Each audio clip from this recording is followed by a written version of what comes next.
న్యాయాధిపతులు 6వ అధ్యాయము 1 2 వచనం చూసినట్లయితే, ఇశ్రాయేలీయులు యెహోవా దృష్టికి దోషులైనందున యెహోవా 7 ఏండ్లు వారిని మిద్యానీయులకు అప్పగించెను.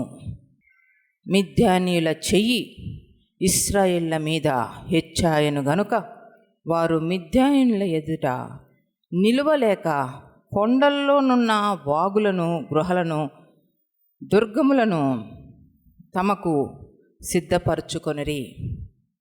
ఇశ్రాయేలు ఎవరు అనంటే దేవుని ప్రజలు.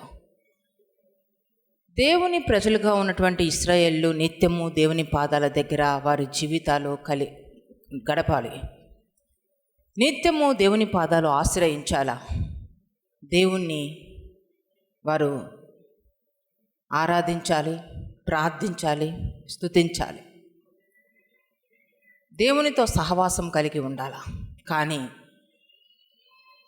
ఈ ఇశ్రాయేలీలు దేవుని ప్రజలు దేవుని మాట వినలేదు, దేవుని మాటకు విధేయత కనపరచలేదు, దేవుని మాటను తిరస్కరించారు, తృణీకరించారు, తిరుగుబాటు చేశారు.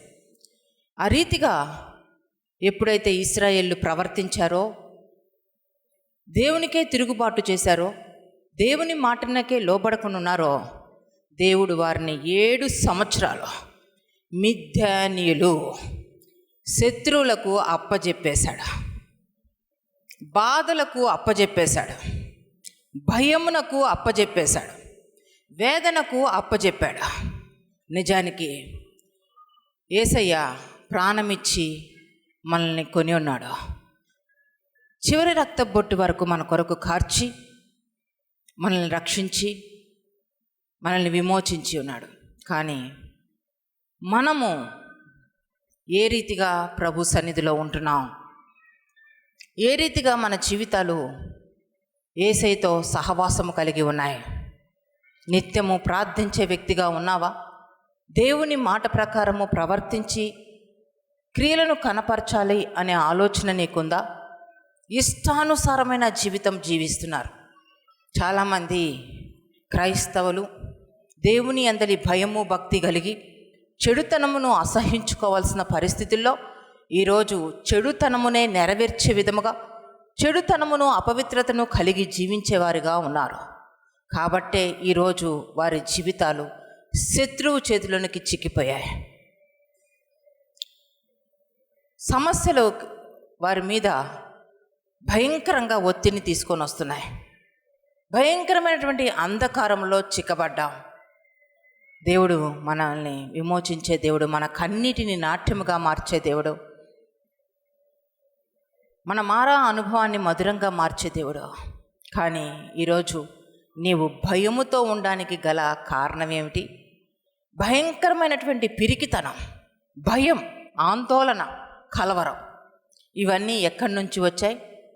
దేవుడు చెప్తున్నాడు, నేను పిరికితనమైన ఆత్మను ఇవ్వలేదు, కానీ ఇంద్రియ నిగ్రహము కలిగినటువంటి ఆత్మను, ధైర్యము కలిగిన ఆత్మను మీకు ఇచ్చి ఉన్నాను. ఆ రీతిగా దేవుడు ధైర్యము కలిగినటువంటి ఆత్మను మీకు ఇచ్చినప్పుడు మీరెందుకు పిరికి వాళ్ళగా ఉన్నారు? మీలో ఎందుకు భయం వస్తుంది? మీలో ఎందుకు అలజడి? మీలో ఎందుకు కలవరము? ఎందుకో తెలుసా? దేవుని మాటకు తిరుగుబాటు చేశారు. మాట ప్రకారము జీవించకుండా ఉండడమే దేవుని మాటకు తిరుగుబాటు చేయడం. అది చాలా భయంకరం.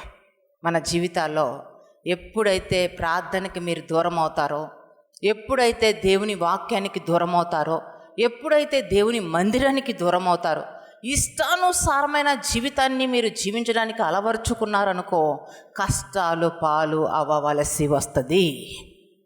ఇష్టానుసారమైన జీవితము కష్టాల పాలు చేస్తుంది. జాగ్రత్త. కనుక ఎక్కడ కూడా మీ జీవితాల్లో ఎవరో అన్యులతో సహవాసం చేసి, అంటే అన్యులు అంటే లోకస్తులు, పరిశుద్ధ గ్రంథము ఎరగని వారు, దేవుని మాట ఎరగని వారిని అన్యులు అంటారు. కనుక వారు ఎలా ప్రవర్తిస్తారో మీరు అలా ప్రవర్తించడానికి వీల్లేదు. వారి మార్గములు మీ మార్గములు కాదు. మీ మార్గము యేసే మార్గంగా ఎంచుకోవాలా. యేసయ్య మార్గమే మార్గంగా ఎంచుకోవాలి. ఈరోజు ఎంతమంది అనేక రకాలుగా వారి జీవితాల్లో ఆత్మీయతను కనపరుస్తున్నారు. ఇష్టానుసారంగా ప్రవర్తిస్తారు. భయంకరమైనటువంటి ప్రవర్తనతో ఉంటారు. మెల్లో మాత్రం పెద్ద క్రాస్ వేసేస్తారు. ఆ క్రాసు ఎట్టి పరిస్థితుల్లో నిన్ను పరలోకానికి తీసుకొని వెళ్ళదు. ఇష్టానుసారంగా జీవిస్తారు. కానీ ఏదో బలు అర్పించాలని చూస్తారు. ప్రభు దగ్గర బహుగా ప్రేమించేస్తున్నా ప్రభు, నీకు అది ఇస్తాను, ఇది ఇస్తాను, అలా చేస్తాను. బలు అర్పించుట కంటేను, పొట్టేళ్ల కొవ్వు అర్పించుట కంటేను మాట వినుట శ్రేష్ట. దేవుని మాట వినడం శ్రేష్ట. కనుక పైవి చేయడం కాదు. మనం పరలోకానికి వెళ్ళాలంటే హృదయ శుద్ధిని మనము ప్రేమించాలా. హృదయంలో దేవుని వాక్యానికి భయపడే వారిగా ఉండాలా. హృదయంలో అన్ని విషయాల్లో దేవుని సన్నిధికి, దేవుని యొక్క మార్గంలో నడిచేవారిగా మనం సిద్ధపడాలా. అంతేగాని ఇష్టానుసారముగా జీవించడం అది యేసయ్యకి ఇష్టంలా. ఆనాడు ఇశ్రాయేళ్ళు కూడా ఇష్టానుసారంగా జీవిస్తున్నారు. దేవుని దృష్టికే దోషులైపోయారంట. ఇక్కడ ఎవరైనా ఉన్నారా అటువంటి ప్రవర్తనతో? దేవుని దృష్టిలోనే యథార్థత లేని వారిగా, దేవుని చూస్తున్నప్పుడు, మిమ్మల్ని దృష్టిస్తున్నప్పుడు యథార్థత మీలో లేదు, న్యాయవర్ధమైన జీవితం మీలో లేదు, మీలో స్వార్థం ఉంది, మీలో అన్యాయము చేసే స్వభావం ఉంది. దేవుడు చూస్తూ ఉన్నాడు. ఇశ్రాయేలు దేవుని ప్రజలైనప్పటికీ దేవుడు వారిని శత్రువులైనటువంటి మిద్యానీలకు అప్పజెప్పేశాడు. మిద్యానీల హస్తము బలముగా ఉంది ఇశ్రాయేలు మీద. నిజానికి దేవుని ప్రజలకు విరోధముగా రూపించబడిన ఏ ఆయుధము వరదెల్లదండి. దేవుడు మన పక్షం నుండగా మనకు విరోధముగా రూపించబడిన ఏ ఆయుధము వరదెల్లదా? మనము నీతిమంతులమైనట్లయితే, ఎవరు నీతిమంతులు? దేవుని మాట ప్రకారము జీవించేవారు నీతిమంతులు. మనం నీతిమంతులమైనట్లయితే మనము సింహము వలె ధైర్యంగా ఉంటామంట. ఏది ఆ ధైర్యం ఎటుపోయింది? ఆ ధైర్యం ఎక్కడుంది? నేను దేవుని కుమారుణ్ణి, నేను దేవుని ప్రియ కుమారుణ్ణి, నేను దేవుని ప్రియ కుమార్తెను అనే ధైర్యము మనలో ఎందుకు కనిపించడం లేదు? కనుమరుగు ఎందుకు అయిపోయింది? ఒకసారి ప్రశ్నించుకోండి. ఎక్కడైనా ప్రభువుకి విరోధమైన కార్యమును చేసి, దేవునికి విరోధమైనటువంటిని ఆపేక్షించి ఇష్టానుసారంగా నీ జీవితాన్ని మార్చుకున్నావేమో, అందుకే ఈరోజు కష్టాలు పాలవుతున్నావేమో. ఒక్కసారి ఆలోచించు. ఏ రీతిగా నీ జీవితం ఉంది? చాలామంది క్రైస్తవులే దేవునిలో జీవిస్తున్నామని అంటున్నవారే లోకానుసారముగా అపవిత్రతను కలిగి అపవిత్ర కార్యములు చేసేవారిగా, పరిశుద్ధతను ఏమాత్రమో ప్రేమించకుండా మీరు జీవిస్తున్నట్లయితే ఖచ్చితంగా మిద్యానీల వంటి శత్రువులకు మీరు అప్పజెప్పబడతారు. వారు మీ మీద కఠినముగా ప్రవర్తిస్తారు ఇష్టానుసారంగా జీవిస్తూ. కనుక ఈరోజు మీ సమస్యలకు కారణం ఏమిటి? దేవుని దృష్టిలోనే దోషులుగా కనబడుతున్నారా? దేవుని దృష్టిలోనే యథార్థత లేని వారిగా కనబడుతున్నారా? కుటుంబాల్లో యథార్థత ఉందా? భార్యాభర్తల మధ్య యథార్థత ఉందా? భార్యాభర్తల మధ్య ఐక్యత, సమాధానము, ప్రేమ ఉందా? ఈరోజు కుటుంబాలు ఏ రీతిగా విచ్ఛిన్నమవుతున్నాయో చూడండి. ఎంత భయంకరమైనటువంటి సమస్యలు గుండా వెళ్తున్నారంటే, ఒక్కొక్కళ్ళు క్రైస్తవులే, క్రిస్టియన్ నేమ్స్ కలిగిన వారే, క్రైస్తవ పేర్లు కలిగిన వారే మలిన పడుతున్నారు. వారి జీవితాలు మసిబారిపోతున్నాయి. చాలామంది జీవితాలు ఎలా ఉన్నాయంటే ఆత్మహత్య చేసుకొని చనిపోతాం. జీవము కలిగిన దేవుణ్ణి కలిగి ఉండి జీవము లేని మాటలు ఎందుకు మాట్లాడుతున్నావు? నీవు జీవితంలో జీవము కలిగిన దేవుణ్ణి నువ్వు కలిగి ఉన్నావు కదా. జీవము లేని మాటలు, ఎప్పుడు చచ్చిపోతాం చచ్చిపోతాం చచ్చిపోతాం, నేను బతకలేను, నేను చచ్చిపోతా, ఈ కుటుంబాన్ని నేను చూడలేను, చచ్చిపోతా, ఈ బిడ్డలను నేను పెంచలేను, చచ్చిపోతా.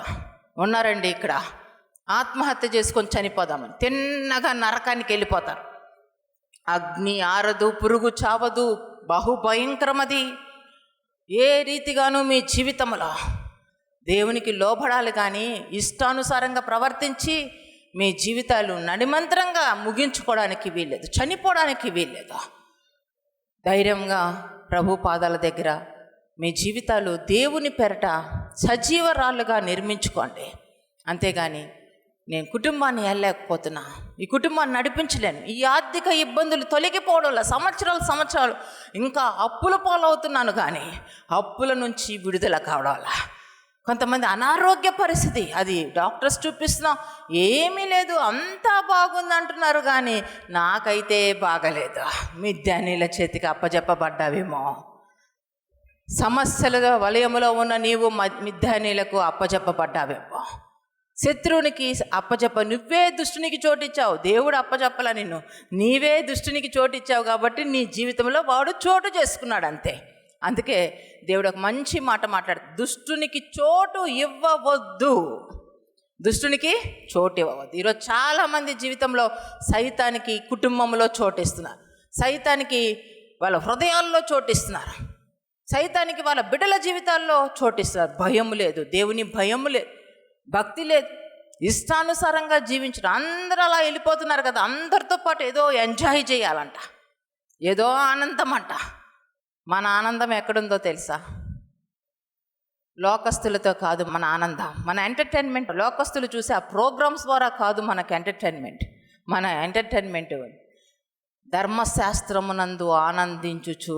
దేని యందు ఆనందించాలి? ఎంటర్టైన్మెంట్ ప్రోగ్రామ్స్తో ఆనందించాలి. నవ్వుకోవడానికి చూస్తున్నామండి, కాసేపు నవ్వుకుంటామండి ఆ ప్రోగ్రాం చూసి, కొంచెం సేపు ఆనందిస్తామండి.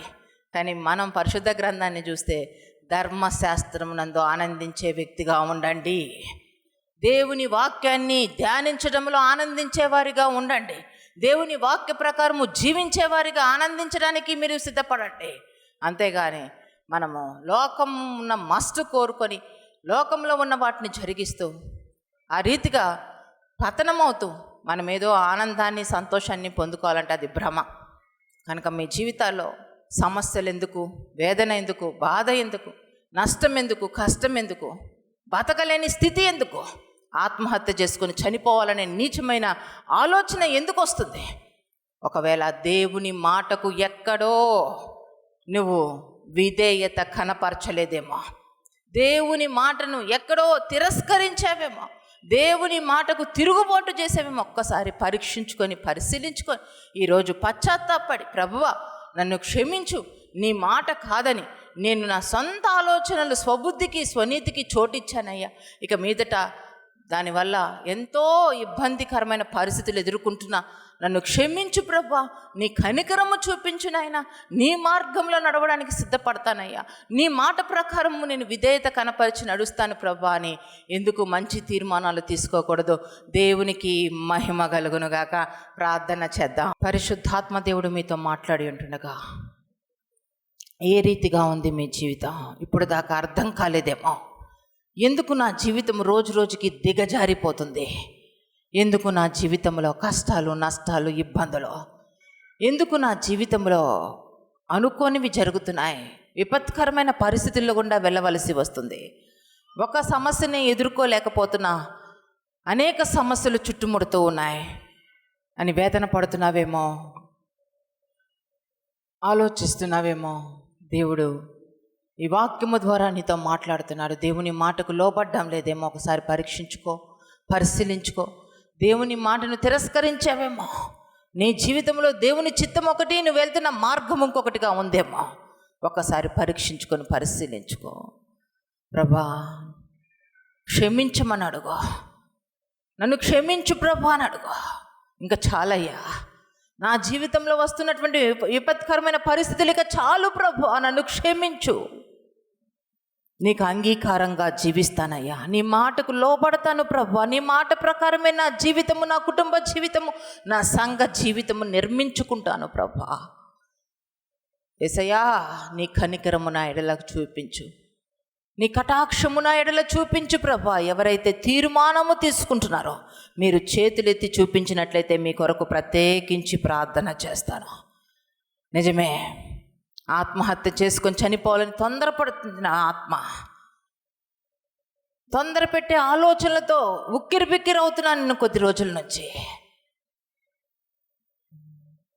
కుటుంబంలో భయంకరమైనటువంటి పరిస్థితులు, బిడ్డల జీవితాల్లో భయంకరమైనటువంటి సంఘటనలు వినవలసి వస్తుంది. ఇవి తీరేవి కాదనిపిస్తుంది. మన దేవునికి అసాధ్యమైనది ఏదీ లేదు. నమ్ముట నీ వలనైతే నమ్మువానికి సమస్తము సాధ్యమే. నమ్మిన ఎడల దేవుని మహిమను చూస్తావు నీ జీవితంలో. ఎవరైతే చేతులెత్తి చూపిస్తున్నారో ప్రతి ఒక్కరూ ఈరోజు మంచి తీర్మానం తీసుకోండి.